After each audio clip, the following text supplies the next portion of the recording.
మనందరికీ white rice, brown rice, red rice, black rice తెలిసినవే. కానీ కొత్తగా గ్రీన్ రైస్, దీని గురించి ఎప్పుడైనా విన్నారా మీరు? ఇప్పుడు జాపనీస్ శాస్త్రవేత్తలు చెప్తున్న విషయాలు చూస్తే మన ఆహారపు అలవాట్లను మార్చే శక్తి ఇందులో ఉండొచ్చు.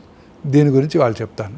జపాన్లోని శాస్త్రవేత్తలు బియ్యంపై చేసిన ఒక అధ్యయనంలో ఆసక్తికరమైన విషయం బయటపడింది. మన బియ్యంలో కొవ్వు చాలా తక్కువ ఉంటుంది, సుమారు 2%. కానీ ఈ చిన్న శాతంలోనే వందలాది ఉపయోగకరమైన కొవ్వు సమ్మేళనాలు ఉన్నాయని వారు గుర్తించారు. ముఖ్యంగా గ్రీన్ రైస్లో ఉండే కొన్ని మంచి కొవ్వులు మన శరీరానికి సహాయపడే విధంగా పనిచేస్తాయి. ఇది శరీరంలో వాపు అంటే ఇన్ఫ్లమేషన్ తగ్గించి జీవక్రియను మెరుగుపరుస్తుంది. ఇంకొక ముఖ్యమైన విషయం ఏంటంటే, మనం సాధారణంగా తినే వైట్ రైస్తో పోలిస్తే గ్రీన్ రైస్ రక్తంలో చక్కెర స్థాయిని నెమ్మదిగా పెంచుతుంది. అంటే ఇది చక్కెర వ్యాధి ప్రమాదాన్ని తగ్గించడంలో కూడా సహాయపడే అవకాశం ఉంది. భారతదేశంలో బియ్యం మన రోజువారీ ఆహారంలో ప్రధాన భాగం. అలాంటప్పుడు సరైన రకం బియ్యం ఎంచుకోవడం చాలా ముఖ్యం. ఈ గ్రీన్ రైస్ లాంటి ఎంపికలు మన ఆరోగ్యాన్ని దీర్ఘకాలంలో మంచి మార్పులు తీసుకురావచ్చు. చిన్న మార్పు కానీ పెద్ద ప్రయోజనం.